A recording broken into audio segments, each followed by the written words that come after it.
こんにちは、ミッキーです。今回は韓国ソウル完全攻略20選、約1時間の長編動画になっていますので、ゆっくり時間を使って見てほしいです。ミッキーカフェ&ライフとしてお届けしていますので、もちろんグルメ情報は充実。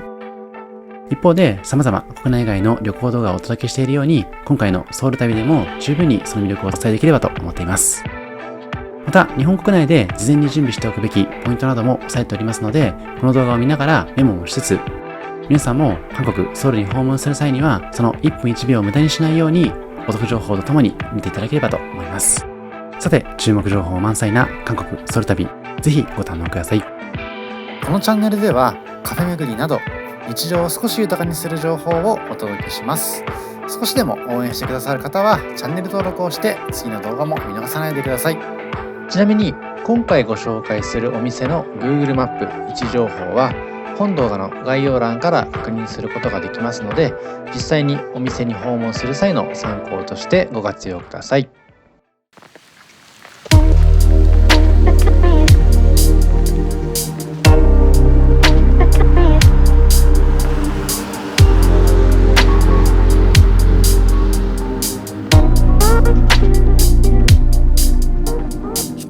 さて、まずは旅の始まり、羽田空港から金浦空港へと向かっていく様子をお届けします。利用したのは大韓航空のコリアンエア。サービスが丁寧で機内食も美味しかったです。今回2名往復で15万4400円程度。往路は9時45分の羽田発、復路は夜20時40分を今度はインチョン空港発の便を使いました。いずれも羽田空港利用の便です。羽田空港の国際線は第3ターミナル、出発の2時間前には着いておくとスムーズに手続きができます。フライト時間はなんと約2時間40分。国内旅行のようにフライト時間が短いので、あまり空の便を使って移動することに慣れてない方にとっても安心できるようなゆったりとした移動時間です。また今回利用しました帰国の夜の便に関しましては、しっかり最終日の夕方までソウルを楽しんでから帰れるところもおすすめポイントです。また機内食もとても充実。チューブに入ったコチュジャンソースを使いつつ、ご覧のようなビビンバをいただくことができましたので、出発の瞬間から早速韓国料理を楽しむことができます。さて、この後金浦空港に到着するんですけれども、ここでおすすめしておきたいのがスーツケースの配送サービス。今回はこの後ご紹介します通り、ソウルから少し離れましたインチョンのインスパイアアリーナに向かっていくんですけれども、宿泊先がソウル市内だったのでスーツケースが結構負担でした。そんなスーツケースの配送サービスとして、金浦空港からホテルまで運んでくれますジムキャリーというサービスを使っています。予約に関しましては概要欄に記載がありますコネスト経由になっていますので、ぜひとも確認していただいて利用をご検討いただければと思います。この配送サービスでは2つのスーツケースを送っているんですけども、比較的リーズナブルに送ることができました。到着してすぐに観光に向かえるので本当に便利なサービス。ぜひ皆さんもご利用をご検討ください。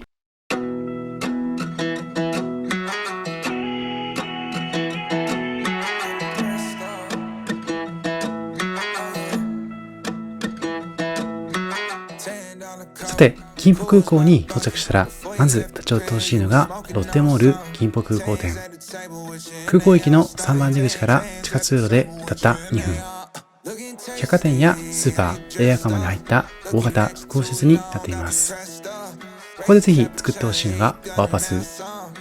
発行料5000円かかるんですけれども、韓国を訪れる外国人向けのプリペイドカードで1枚で3つの機能が使えます。1つ目はカード決済機能。イメージとしてはクイックペイのようなイメージです。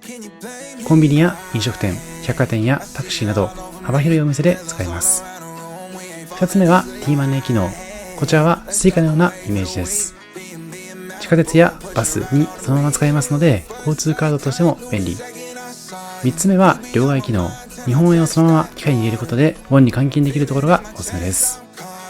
それら3つの機能が1つのカードに集約されていますので、ぜひ使い分けてほしいです。専用のアプリからチャージできますので、専用のアプリのダウンロードもおすすめです。さて、そんなワーパスの発行後に訪れたのがオジャンドンフンナムジプ。ソウルで冷麺の代名詞といえば1953年創業のこちらのお店。長い歴史を誇る老舗の味が金浦空港直結のロッテモール内で気軽に楽しめます。伝統を守り続けるその味わいは地元の方から旅行者まで世代を超えて愛され続けています。今回はミックスビビン冷麺の餃子2個セット16,000ウォンでいただいています。冷麺の命はさつまいもでんぷん 100% のコシの強い自家製麺。そのそうめんのようなとはいってもコシがあるようなそんな麺の食感を楽しんでみてほしいです。また今回は大きな餃子2個がセットになっていましたので、そちらも専用のタレにつけつついただいています。さて、楽しみ方の特徴的なのはこんな形でハサミで切りながら麺の量を調整できるようなスタイル。細いながらも驚くほどの弾力がありますので、その忘れられない食感と合わせて楽しんでみてほしいです。また一緒に提供されますキムチや角的なども追加していただいて、冷麺の味変も楽しんでみてほしいです。そしてもう一つ特徴的なのはテーブルにありますエゴマ油。そのエゴマ油を垂らすことで香ばしさが一気に広がって味がだいぶ変わります。この味変も個人的には大好きなトッピングになっていました。とてもヘルシーにいただけますので、小腹が空いた時の訪問場所としても選択肢に入れてください。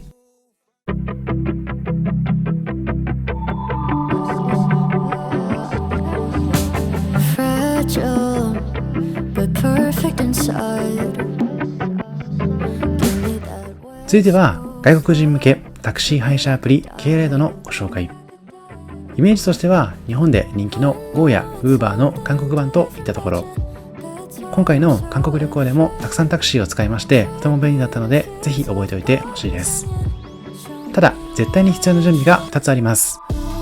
まず1つは K ライドのインストールと日本での SMS 認証。Go タクシーなどのアプリと同様にアプリの登録と SMS 認証が必要。ただ韓国現地の SIM カードはデータ専用が多く、電話番号を使った SMS が受信できないプランが一般的。そのため必ず日本にいる間にアプリのインストール、そして SMS 認証までを済ませておきましょう。また事前にカード登録も済ませておくことで、現地での支払いはキャッシュレスで自動決済。防犯面でも安心になります。また今ちらっとご紹介しました通り、韓国に訪問する前には SIM カードの用意も必須。過去にご紹介していますトリップ .com の eSIM がとてもコストパフォーマンスが良いので、ぜひそちらの用意もしていただければと思います。目安としては1日あたり1ギガもしくは2ギガあれば安心かと思いますので、最低限に抑えたい方は日数 ×1 ギガ、ちょっと不安な方は日数 ×2 ギガにしていただくといいかもしれません。続いては先ほどの金浦空港からタクシーで40分ほど移動してたどり着きますインスパイアアリーナ。今映像にも映っています通り、今回実は松田聖子さんのライブを見るためにこのインスパイアアリーナを訪問しています。実はインスパイアアリーナ自体が2023年にオープンしたばかり、韓国初となる本格的な多目的アリーナです。最新鋭の音響設備は素晴らしく、聖子さんの美しい歌声も最高の環境でこれよくまで堪能できました。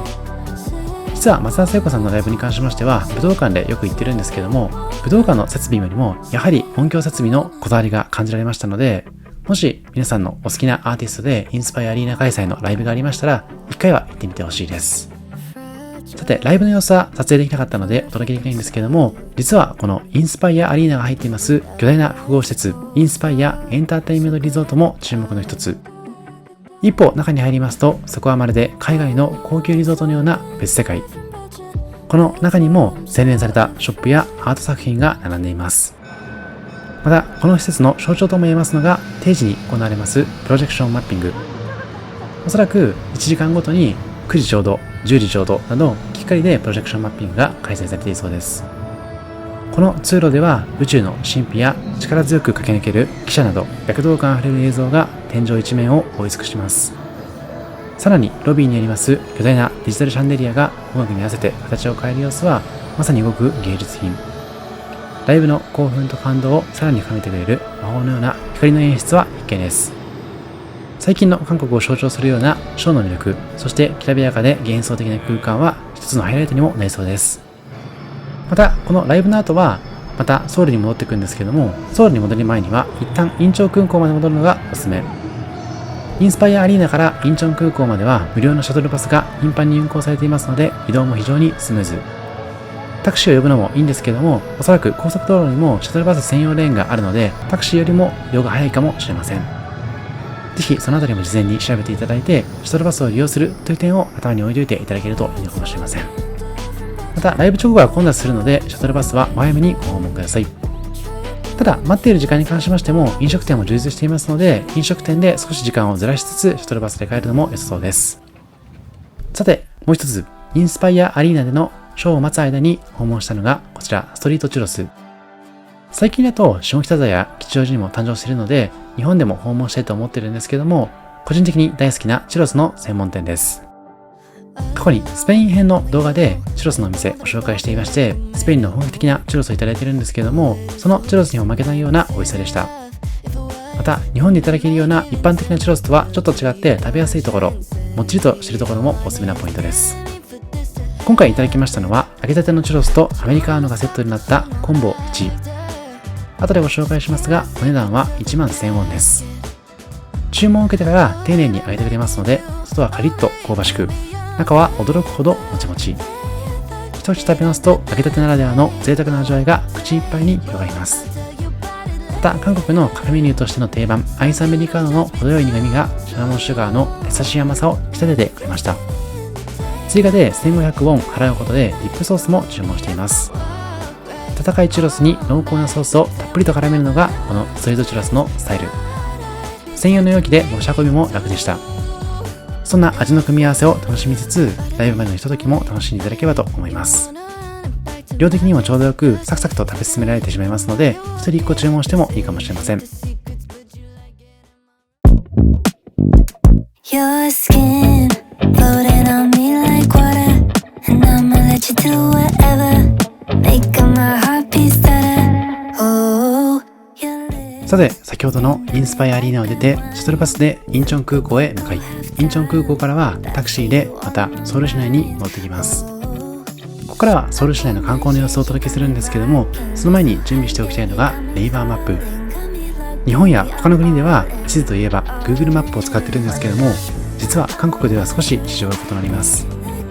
韓国の法律では安全保障上の理由から詳細な地図データを国外に持ち出すことが厳しく制限されています。そのため Google マップでは徒歩のルート検索ができなかったり、お店の情報が古かったりと本来の機能が十分に発揮されません。そこで韓国の最新かつ正確な情報を握っているのが現地シェアナンバーワンのネイバーマップです。もちろん日本語対応もしていまして、メニューはもちろん地図上の主要なスポット名も日本語で表示されます。こちらも日本にいる間に事前にアプリをインストールして言語設定をさせておくようにしてほしいです。また事前に行きたいお店をお気に入りとして登録しておくと訪問時もとても役に立ちます。さて、そんなネイバーマップも活用しつつ夕飯で訪問しましたのはボンダンカムジャタン。ミョンドンの賑やかな通りで長年変わらぬ味を守り続けているボンダンカムジャタンのミョンドン1号店。こちらはなんと24時間営業ということもありまして、お買い物の合間のランチから1日たっぷり歩いた後の遅めのディナーまで、どんな時にも温かく迎え入れてくれます心強い一軒です。老舗ならではの安定した美味しさと安心感があり、多くの旅行者が訪れる人気店として親しまれています。店内に足を踏み入れますと、地元の方や観光客で賑わう活気ある雰囲気に包まれます。気取らない家庭的な空間は旅の緊張を優しく解きほぐしてくれまして、日本語表記のメニューの管理も嬉しいポイント。ご覧のようにタッチパネル式で写真付きで分かりやすいので、初めての方でも安心して注文できます。メニューも非常に豊富なので吟味していただきつつ選んでほしいです。そんな迷ってしまうあなたのためにも今回はメニューを厳選してお届けしてますので、ぜひ参考にしてみてほしいです。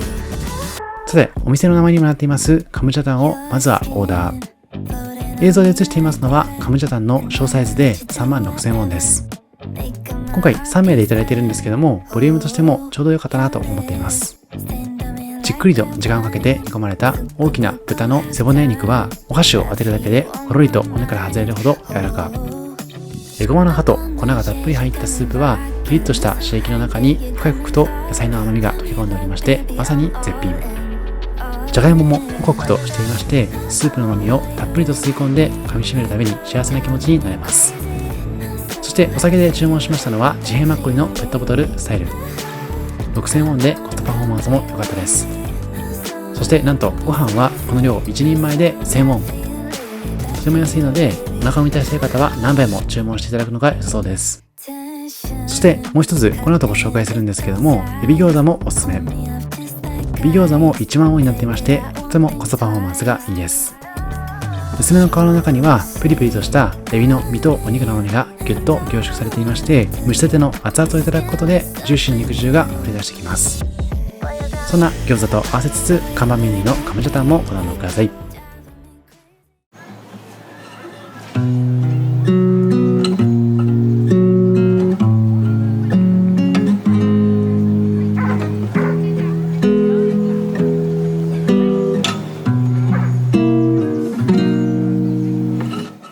続いては今回の宿泊先、ドーミーンエクスプレスソウルインサドン。今回の韓国旅行で滞在先として選んだのはドーミーン。伝統的な街並みが美しいインサドンエリアの中心に位置しておりまして、観光の拠点として非常に便利な場所にあります。海外旅行では言葉や文化の違いから何かと緊張が続くものですけれども、ここなら日本と同じクオリティのおもてなしをそのまま受けられ、心からリラックスして過ごすことができます。さて、こちらは毎晩のお楽しみ、名物うなぎそば。ドーミーンといえば忘れてはならないのが、宿泊者なら誰でも無料でいただける名物のうなぎそば。夜の21時から22時半までの限定で、醤油ベースであっさりとした温かいラーメンが提供されます。注文を受けてから目の前で作ってくれるハーフサイズのラーメンは、夜食にぴったりの程よいボリューム。日本でも定番のサービスです。そして韓国ということもありまして、セルフサービスでキムチやネギをトッピングすることもできます。縮れ麺に青さの磯の香りが絶妙にマッチ。ソウルの夜風を感じながらホテルに戻り、落ち着いたラウンジでいただきますこちらの一杯は、心までじんわりと温めてくれるような不思議な魅力があります。また、ドーミーンのフロントでは日本語が堪能なスタッフさんが常駐。サービスもとても丁寧で安心感もあって、初めてのソウル旅行や久しぶりの海外旅行という方でも全く不安を感じることなく利用できます。概要欄にもリンクを載せておきますので、ぜひチェックしておいてください。さらにもう一つ、このドーミーンエクスプレスソウルだからこその魅力は、宿泊者が滞在中に自由に利用できます無料サービスの充実っぷり。受付があるエレベーターホールにありますフリードリンクでは、アメリカーノやカフェラテ、ゆず茶やピーチアイスティー、ハト麦茶ラテなどもいただけましたので、非常に幅広いラインナップをいただくことができます。また、そのサイズも非常に大きかったので、満足感もたっぷりです。さて、ここからは客室へと移っていきます。今回宿泊しましたのはスーペリアツインルーム。お値段は2泊で 32,815 円。この便利な立地と充実したサービスを考えると、非常にコストパフォーマンスが良さそうです。ご覧のようにお部屋の中は温かみのあるデザインで統一されていまして、コンパクトながらも使い勝手の良い設計になっています。ここで1点快適に過ごすためのコツをお伝えします。ご覧のようにコンセント完備されているんですけども、コンセントは韓国仕様の SE タイプ。ただ、スマートフォンやカメラなど複数の機器を充電する際には、変換プラグだけではなくて変圧機能を備えた日本製のタコ足プラグを持参するのが個人的には一番のおすすめ。もちろん電圧が違うので変圧機能をつけているという前提なんですけども、このタコ足配線があることで一度に安全に全てのデバイスを充電でき、現地で当てる必要がなくなりそうです。また、ご覧のようにユニットバススタイルでお部屋にもお風呂がついています。この後ご紹介します大浴場もあるので、そちらもおすすめなんですけども、サクッとお風呂に入りたい場合にはお部屋のお風呂を使うのも良さそうです。さて、ここからは大浴場のご紹介。また、なんと大浴場は夕方3時から翌朝の10時まで夜通しで営業されていますので、いつでも入れるところもおすすめなポイント。ナイトライフも楽しめます韓国のソウル市内。たくさん食べて飲んで疲れを癒すためにいつでも使えるところは特に嬉しいです。また、韓国の一般的なホテルではシャワーのみでバスタブがないことも多いようなんですけども、ここは広々とした清潔な湯船に肩まで浸かって一日の疲れをじっくりと癒すことができます。脱衣所も整理整頓されていまして、各種アメニティも豊富に揃っています。そしてさらに湯上がりどころでは様々なアメニティの販売だったりとか、漫画の閲覧、そしてお風呂上がりにいただくことができます冷たいアイスの提供もあります。また、朝風呂の際には乳酸菌飲料としてヤクルトのようなものの提供もありますので、夜のみならず朝もこのフリーサービスを受けることができます。安心感も備えつつ、とてもゆったりと過ごせるドーミーン。ぜひ皆さんもご利用ください。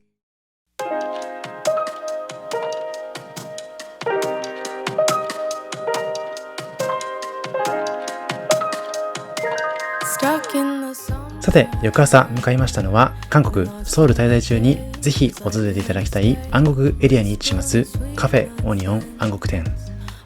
ソウルの朝はご覧のように開けた様子で、日本にちょっと似ているけれどもまた少し違ったような雰囲気も味わえますので、ホテルからの動線も含めて楽しんでみてほしいです。今回ご紹介するカフェオニオンも暗黒エリアの人気店。韓国の伝統的な母屋でありますハノークを大胆にリノベーションしたソウルでも屈指の人気を誇るベーカリーカフェです。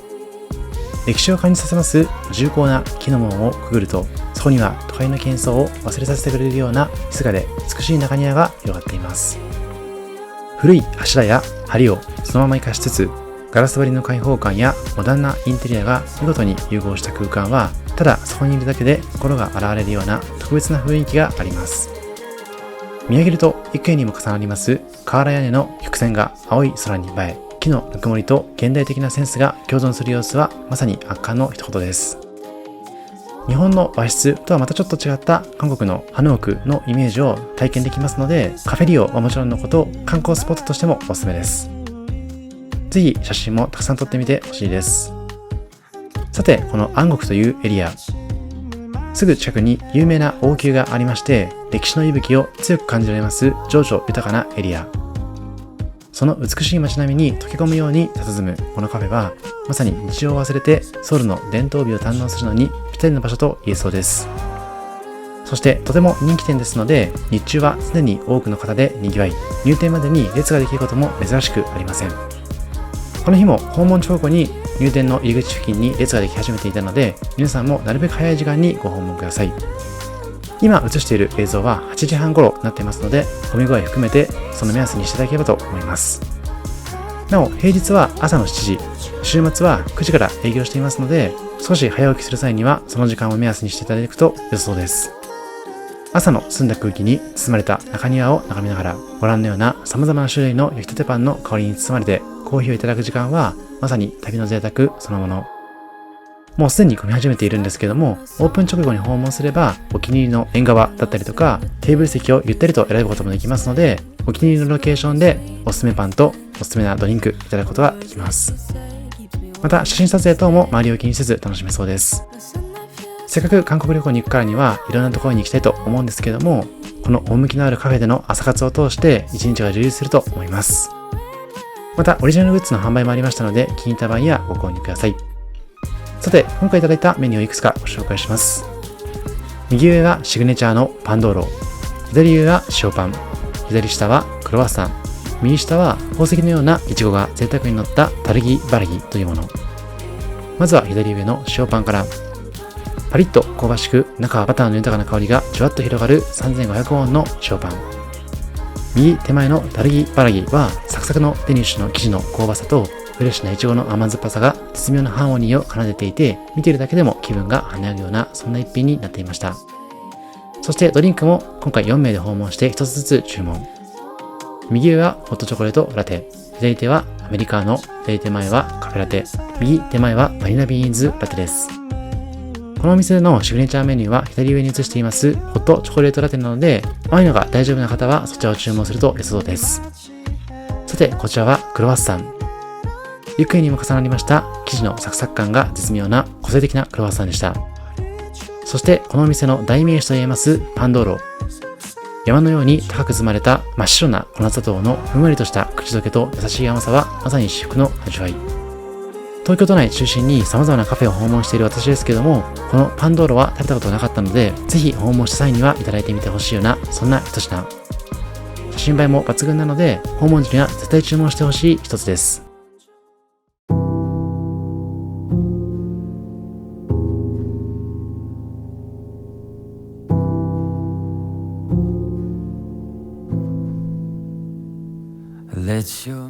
さて、オニオンでの朝食の後訪問しましたのはプクチョンハノクマウル。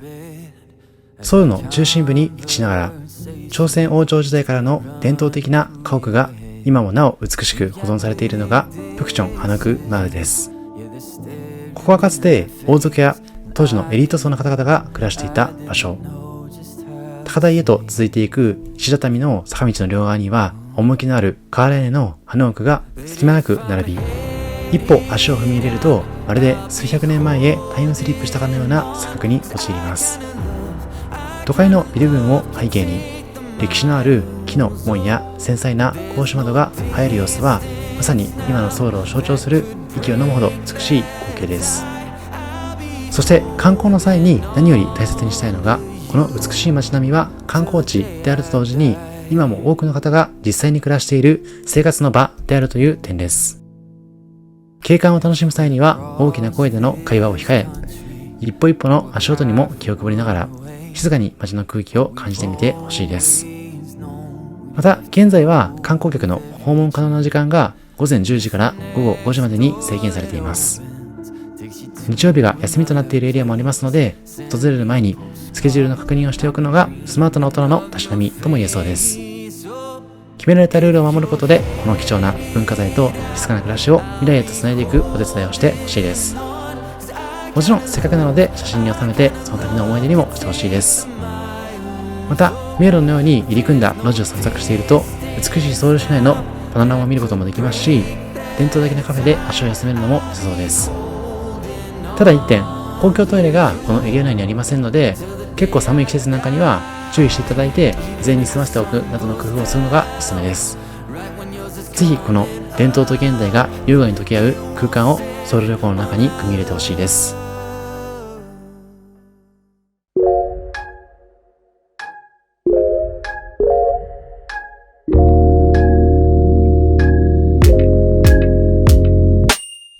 さて、ここからはランチに訪問したお店のご紹介。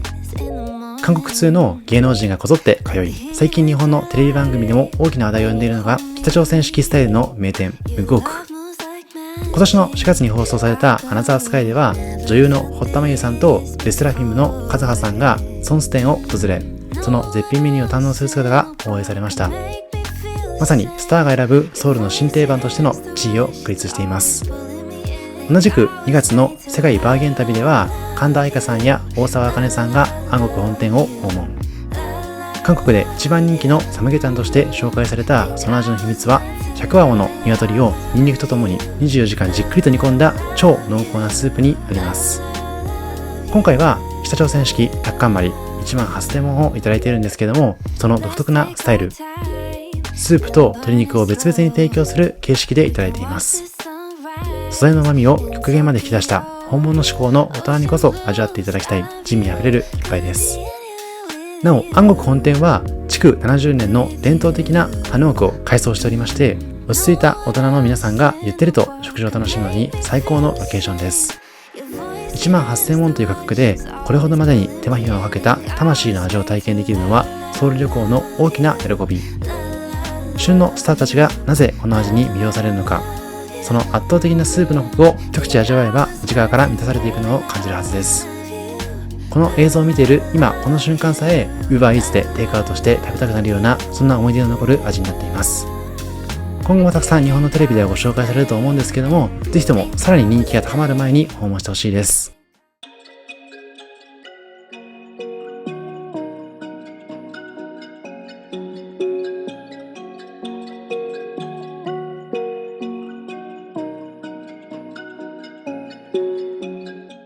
続いては個人的なソウル必見の映えスポット、ピョルマダン図書館。カンナムエリアの巨大モール、スターフィールドコエックスモールを歩いていると、突如として目の前に広がる圧倒的な光景。それが今回ご紹介するピョルマダン図書館です。先ほどのムグオクから電車で向かっていただく巨大モールコエックスモール。今映像では韓国の鉄道の様子も映していますので、参考にしてみてほしいです。こんな感じで全面が開閉扉式になっていますので、飛び込むリスクがないというところは日本にもどんどん普及していくと嬉しいなと思っています。日本のメトロだと南北線ぐらいしかこの形式ないと思っていますので、もちろん予算の都合はあると思うんですけども、こういった安全面も参考になるような鉄道でした。さて、ここからはコエックスモール、そしてピョルマダン図書館のご紹介。ピョルマダン図書館は星の庭という名前を持つ図書館。高さ13メートルにも及ぶ巨大な本棚が天井まで届く開放的な空間を埋め尽くす様子は、まさに非日常そのもの。約7万冊の本に囲まれたこの場所は、誰でも自由に利用できる憩いの場所として世界中から訪れる人々を魅了し続けています。ここれほど美しい空間ですけれども、実際にカメラを向けるとその広大さゆえにどこを切り取ればいいか迷ってしまうという声も聞かれます。そこで参考になるために3つの撮影アングルをご紹介していきます。まずは今映していますようなエスカレーターの下から見上げるように写真を撮るスタイル。続いては上り下りするエスカレーターに乗りながらゆっくりと本棚を舐めるように撮影するスタイル。適切なタイミングでシャッターを切ることでその距離感だったりとか奥深さを確認できます。そして3つ目は2階のテラス席からの俯瞰ショット。人々が行き交う様子だったりとか比較的な本棚の美しさを1枚の絵に収めることができます。ぜひそんな様々な角度からこのピュルマナ図書館の魅力に触れてほしいです。また撮影を楽しんだ後は館内のカフェで一息つくのも贅沢な時間。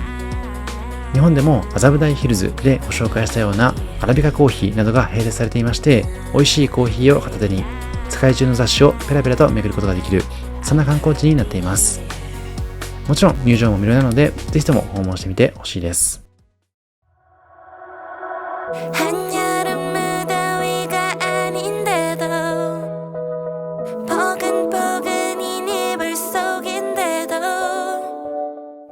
さて、ピュルマナ図書館を訪問した後に一休憩する際に訪問したいのがフォーストーンズコーヒーロースターズサムソン店。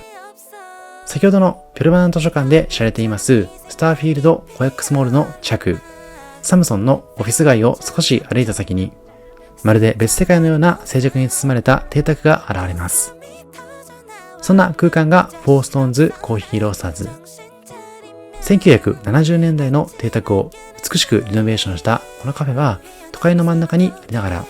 一歩門をくぐれば鳥のさえずりが聞こえてきそうなほど穏やかな空気が流れています。ホワイトを基調とした洗練された外観と歴史を刻んできた木のぬくもりが調和し、訪れる人を優しく迎え入れてくれます。一歩足を踏み入れるだけでそれまでの観光の喧騒が嘘のように遠ざかり、心がスッと静まっていくのを感じるはずです。このお店の最大の特徴は何といってもその贅沢な空間使いにあります。普段からご紹介しています通り、東京のカフェでは隣の席との間隔が狭く、どこも落ち着かないことが多いんですけども、ここでは驚くほど広々としています。高い天井と大きな窓からは柔らかな光が差し込み、ゆったりとしたソファーやテーブルが余裕を持って配置されています。実際にこの付近に在住の方だったりとかお勤めの方が作業している様子も見られました。そんなゆったりとした空間だからこそ、ピュルマナ図書館を見学した後の休憩にはぴったり。買い物やグルメなど様々歩くことが多いソウル旅行だからこそ休憩できるスポットとして押さえてみてほしいです。そしてコーヒーロースターズという店名の通り、コーヒーへのこだわりも極めて本格的。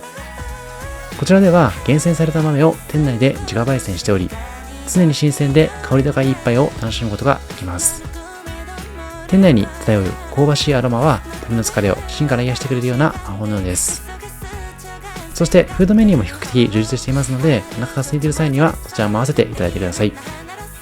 そしてこの日はアメリカーノとフォーストーンズラテを注文しています。物価を換算しても1杯1000円いかないので、感覚としては日本よりも安いかなと思っています。左手のフォーストーンズラテに関しましては、店名を冠しているだけありまして、シグネチャーメニューとも言えます。ミルクのまろやかさの中に力強いコーヒーのコクがしっかりと感じられ、一口ごとに幸せな気分に浸ることができます。またご覧のように入れていただいた豆の説明もしていただくことができますので、 Google の翻訳機能等を使ってその豆の特徴も調べてみてください。これを機に日本のカフェ巡りも少し楽しくなるかもしれません。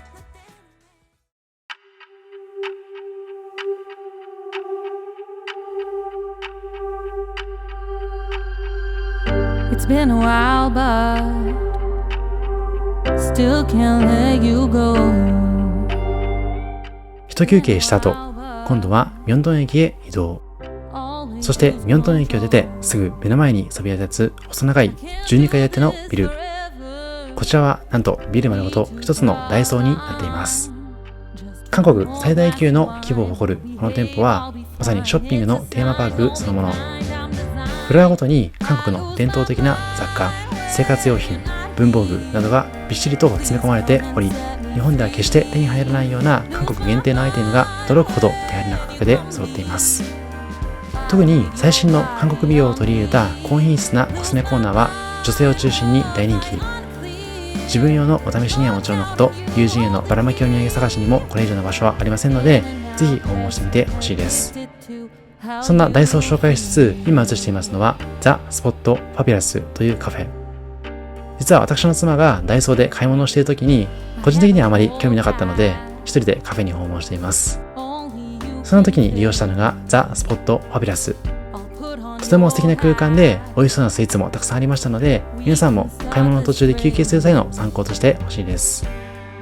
ここは1950年代に建てられた旧台湾大使館の建物を大胆にリノベーションした歴史の重みを感じさせる特別なカフェ。重厚な門をくぐり、一歩足を踏み入れれば、そこにはアンティークなシャンデリアが輝き、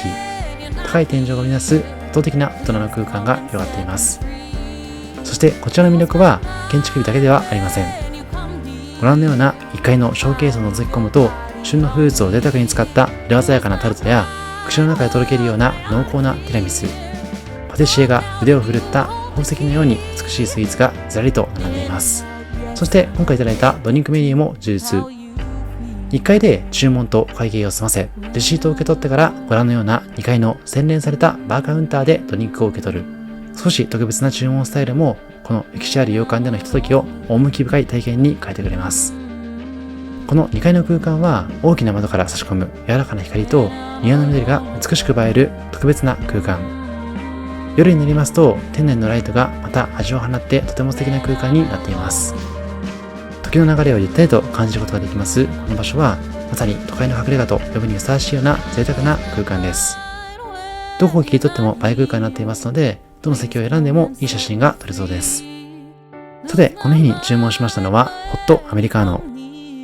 この後、カンジャンケジャン専門店の夕食を楽しむために最低限で抑えているんですけども、この席での雰囲気を楽しむのにはとてもコストパフォーマンスが良かったです。カップ一つとってもこだわりを感じるようなそんな空間、ぜひとも訪問先の一つとして押さえておいてほしいです。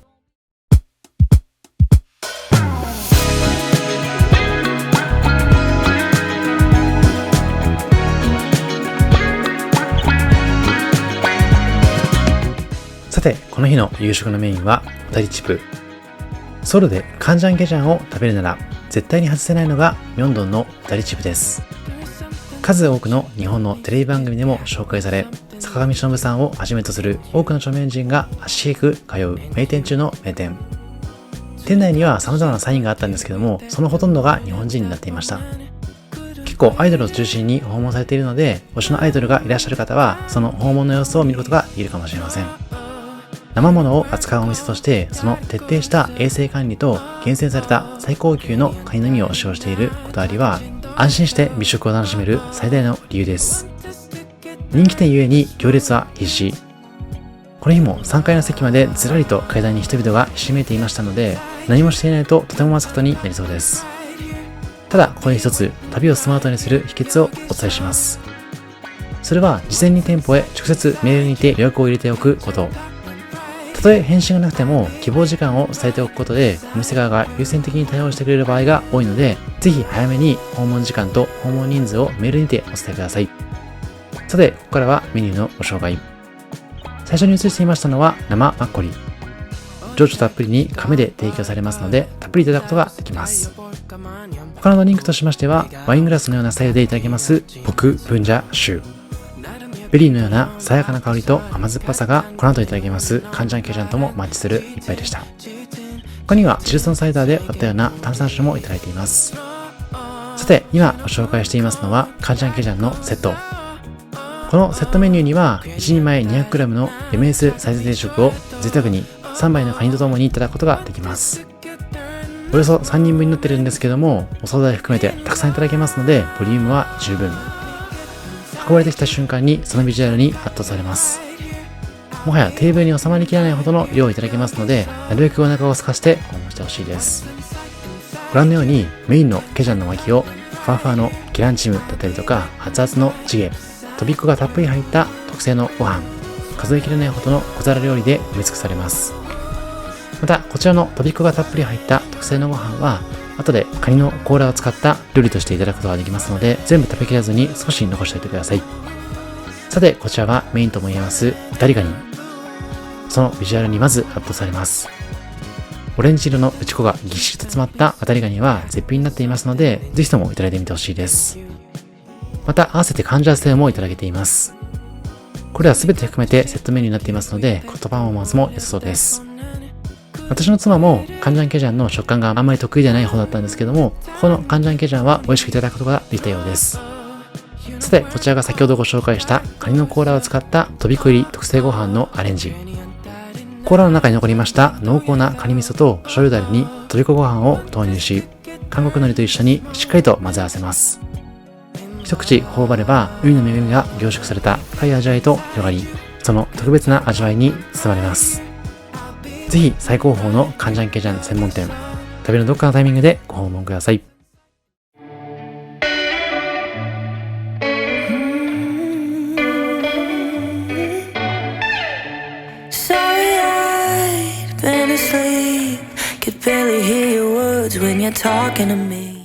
さて、夕食の後に訪問しましたのがトンデモンデザインプラザ。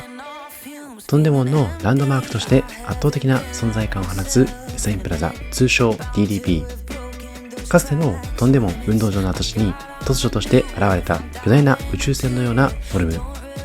設計を手掛けたのは世界的建築家ザハ・ハリット氏です。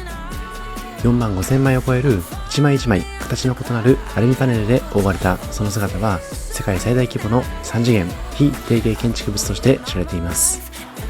直線が一切存在しない流れるような曲線美は、都市の躍動感を形にしたようなまさに現代の芸術品。ただそこに佇むだけで知的好奇心が心地よく刺激されるソウルを象徴する場所の一つです。中には様々なデザインストアや展示スペースがありますが、ここで特にお勧めしたいのが日が落ちてからの夜の散歩。建築全体が柔らかな光に包まれるライトアップの時間は、昼間の近未来的な印象とは一変し、どこか神秘的で優雅な雰囲気が漂います。建物が描く巨大な影と光のコントラストは、どこを切り取っても絵になる美しさ。涼やかな夜の風を感じながら、この独創的な建築の周りをゆったりと歩くだけで、日々の忙しさを忘れて別世界に迷い込んだかのような贅沢な気分に浸ることができます。最先端のデザインばかりに目が奪われがちですけれども、ここはかつての運動場としての歴史も大切に守られています。近代建築のすぐそばに発掘された彫刻や歴史的な遺構が保存されており、古いものと新しいものが共存するソウルの深みを肌で感じることができるような貴重な場所でもあります。特に夜の時間はゆったりと過ごせるかと思いますので、お腹を満たした後の散歩する場所としてもチェックしておいてほしいです。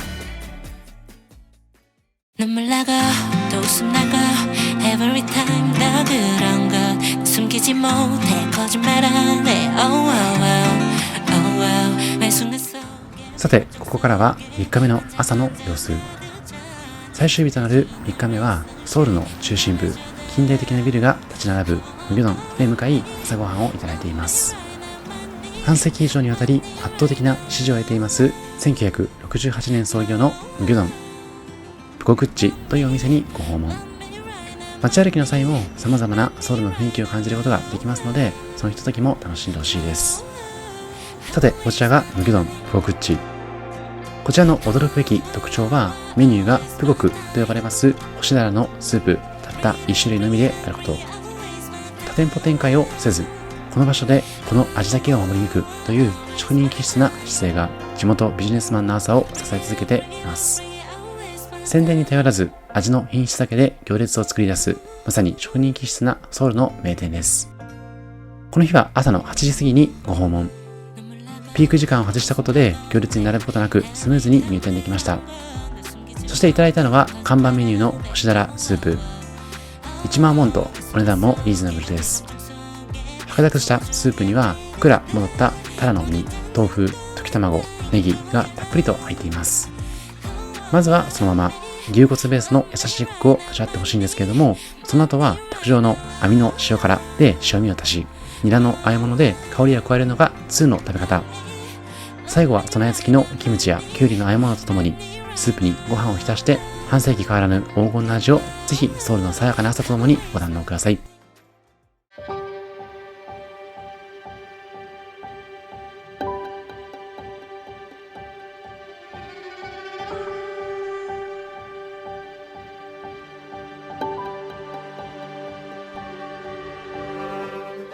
さて、朝食の後に向かいましたのは、王たちが愛した自然美の極地、チャンドックン。チャンドックンへは鉄道で向かっています。まずお伝えしたいのが、その入場料の驚き。観覧料は1名わずか3000ウォン。日本円に換算しても数百円というお手軽さ。ただ、ここで得られる体験の価値は計り知れません。ソウルの中心部、近代的なビルが立ち並ぶ都会の喧騒の中に突如として現れますのが、1997年にユネスコ世界文化遺産にも登録されたチャンドックン。1405年に建立されたこの宮殿は、西宮であります京福郡を補完する離宮として誕生しましたけれども、歴代の王が最も長く過ごし、心から愛した場所として知られています。その最大の理由は、一歩足を踏み入れるとすぐにわかります。他の宮殿が人工的な左右対称の美しさを追求している一方、ここは武岳山の麓の地形をそのまま生かし、建物が山や森の等高線に寄り添うように配置されています。この自然に逆らわない造形美こそが最も韓国的と称えられているゆえんです。さて、こちらは宮殿の象徴でありますインジョンジェン。王の即位式が行われたこの場所は、高くそびえる瓦屋根とタンチョンと呼ばれます極彩色の美しい模様が青空に驚くほど鮮やかに映えます。残念ながらこの日は曇り空だったんですけども、特に天気がいいと美しい景色になりそうです。また、あまりお勧めすることではないかもしれませんが、最近だと AI の技術も発展してますので、写真を撮った後に空だけ青空に変えてしまうのもいいかもしれません。正門であるトナムンをくぐった瞬間から想像を絶する広大なスケールに圧倒されるはずです。屋根の端に並ぶ小さな像はジャプサンと呼ばれていまして、西遊記の登場人物たちが宮殿を災いから守っていると伝えられています。また、足元に広がりますゴツゴツとした石畳、パクソはあえて表面を粗くすることで太陽の照り返しを防ぐという先人たちの深い知恵が行き着いています。一歩一歩歴史を踏みしめるために、この場所に流れてきた悠久の時を肌で感じることができます。そんなチャンドックン、魅力があまりにも広大で、一度の訪問ではとても語り尽くせません。この後に昼食の予約が入ってたということもあるんですけども、王族が静かに暮らしたナソンジェや広大な庭園として名高いヒボンといった有名な見どころを今回は全て回りきることができませんでした。主要な建物を見学するだけでも相当な歩数になりますけれども、それでもなお見切れなかった場所への未練が残るほど奥深さがここにはあります。王たちが政務の間にこの森を眺めながらどのような思いにふけっていたのか、広大な宮殿内を風を感じながら歩き、当時の空気感を追体験するのはこの旅ならではの贅沢な時間です。至るところが映えスポットにもなっていますので、ぜひ記念の写真もたくさん撮っていただいて、その魅力にも触れてみてほしいです。また、正門付近は今改装中のようだったので、その改装が終わればさらに深い魅力に包まれることでしょう。 매일 아침 오늘 뜰 때마다 네 미소 so bright shining back at me 네 눈 속에 find my peace and truth 믿기지 않아 getting to love you さて、チャンドックン訪問後は昼食。昼食はトンデムンの路地裏で連日活気にあふれています1978年創業のチンオッカパルメ元祖タッカマリです。日本のテレビ番組でも数多く紹介され、まさにタッカマリの代名詞ともいえる存在。冷凍を一切使わない新鮮な若鶏のみを厳選しており、その透き通った黄金色のスープには鶏本来のピュアな旨味が凝縮されています。シンプルだからこそごまかしの効かない本物の味を知る大人をも納得させるような圧倒的な美味しさです。こちらを訪問する際に心得ておきたいのが驚くほどのスピード感。席に案内されますと同時に鶏が運ばれてきまして、すぐに店員さんによる豪快な切り分けが始まります。その鮮やかな手さばきを映像に収めたい場合には、着席した瞬間からカメラを構えておくのが鉄則。店員さんがやってくる前には1話丸ごと入ったその豪快な様子も撮ることができますので、席に着いたらまずは写真を撮ることをお勧めしています。切り分けられた後はテーブルの説明書きを参考に自分だけの秘伝のタレをブレンド。醤油、酢、からし、そしてピリ辛の薬味を自分好みに調合し、煮上がるごとに深みを増していくスープの変化を楽しむ。このライブ感あふれるプロセスこそがこのお店の醍醐味です。今回いただきましたのは看板メニューのタッカンマリ。丸ごと1は33,000ウォンでいただけています。そしてタッカーマリを食べた後には2000ウォンで追加できますうどん麺ククスもおすすめ。鶏とニンニクの旨味が極限まで溶け出したスープをたっぷりと吸い込んだ麺は喉越しも最高。ぜひその魅力的な味わいを感じてみてほしいです。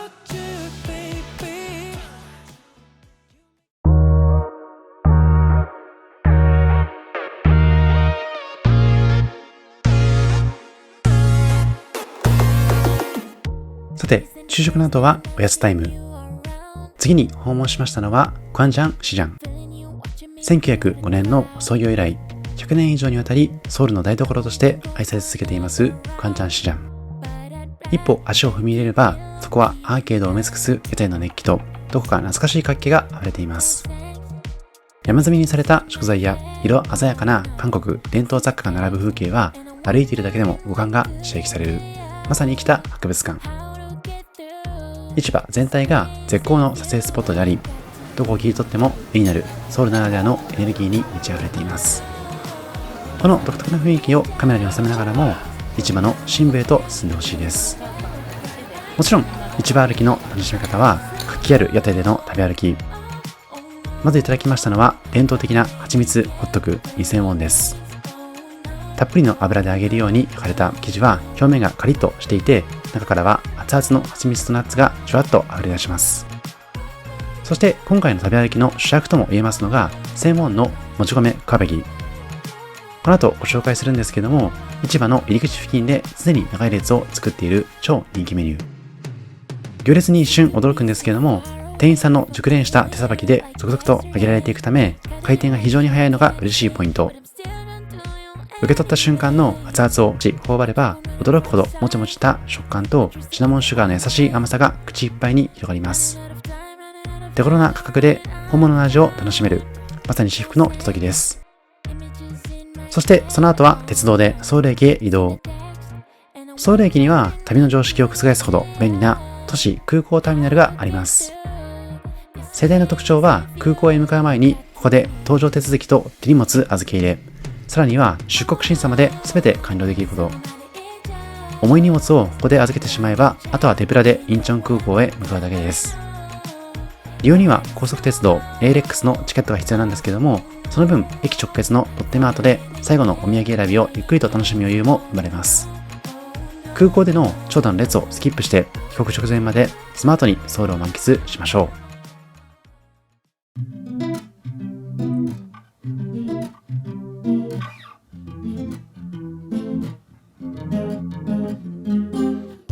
さて、ソウル駅でチェックインも済ませて高速鉄道のチケットも購入。駅直結のロッテマートではお土産選びも終えて最後のカフェタイムです。最後のカフェタイムはソウル駅周辺でひときわ存在感を放っています歴史的隠れ家ザ・ハウス1932。ソウル駅西口からほど近い路地裏に佇みますこちらのお店。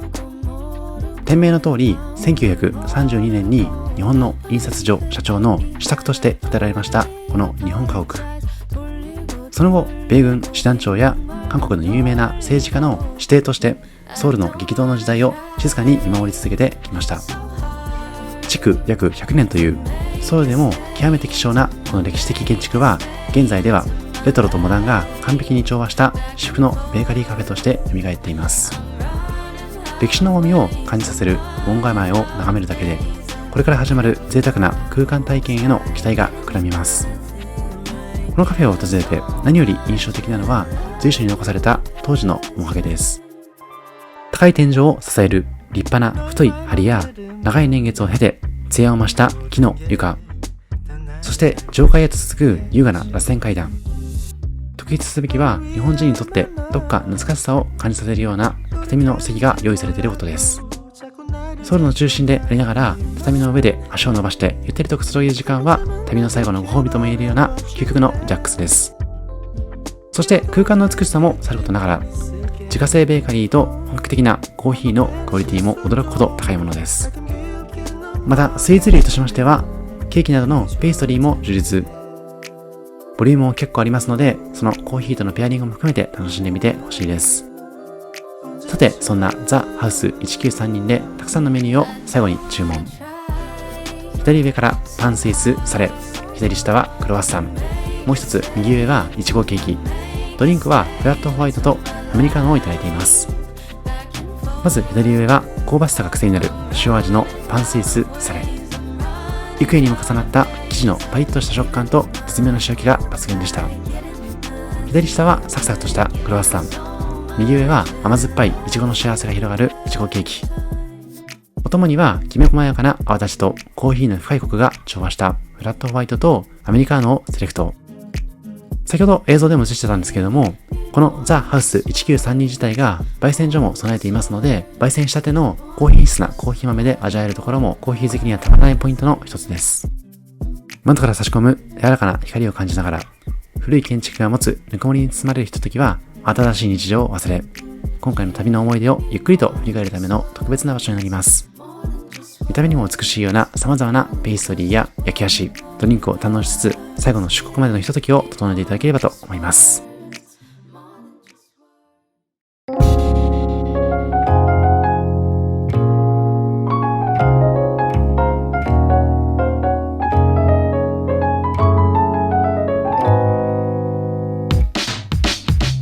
ソウル旅の最後、空港での長蛇の列に疲れてしまった経験はありませんか？そんなストレスを劇的に解消してくれるのがインチョン国際空港のスマートパスです。パスポート情報と顔認証を事前に紐付けておくことで、保安検査場を顔パスで通過できるという最新のシステム。圧倒的にスムーズな出国を約束してくれます。使い方は非常にシンプルですけれども、日本にいる間に専用アプリでの登録を済ませておくのがおすすめ。登録にはパスポートの顔写真ペースのスキャンと内蔵されています IC チップの読み取り、そしてご自身の顔写真の撮影が必須です。特に IC チップの読み取りは少しコツがいりますが、スマートフォンをパスポートの上にぴったりと重ねてゆっくり動かしながら反応するポイントを探してみてください。この一度の手間だけでこの後5年間も有効になる、まさに最強の時短ハックです。当日はチェックインを済ませた後、アプリに搭乗券の情報を登録するだけ。空港に着いたら床にあるオレンジ色のスマートパスという表示に従って専用レーンへと直行してください。周囲の混雑を横目に顔認証だけでスッとゲートが開く爽快感は旅の締めくくりにふさわしい心地よさ。旅行の際にはいかに時間を作り出すかというところがポイントになってきますので、ぜひ参考にしてほしいです。そしてこちらはインチョン国際空港の様子。2024年の拡張工事を経てさらに進化した第2ターミナルの様子をお届けしています。最大級のスケールを誇るこの空間は一歩足を踏み入れるだけで心が晴れ渡るような開放感に満ちています。最新の技術とアートが融合した館内は歩いているだけで心地よく、まさに旅の終点にふさわしい贅沢な環境です。スマートパスのおかげで生まれたゆとりを生かして免税店での最後のお買い物や広々としたロビーで穏やかに流れる時間を楽しんで日本への帰国の途についてほしいです。もちろん最後の機内食も韓国料理風。行きでもいただきましたコチュジャンのペーストを添えつつ最後まで韓国旅行を楽しむことができました。さてここからはアフタートーク。攻略しきれなかった韓国旅行、あなたのおすすめな楽しみ方はというテーマです。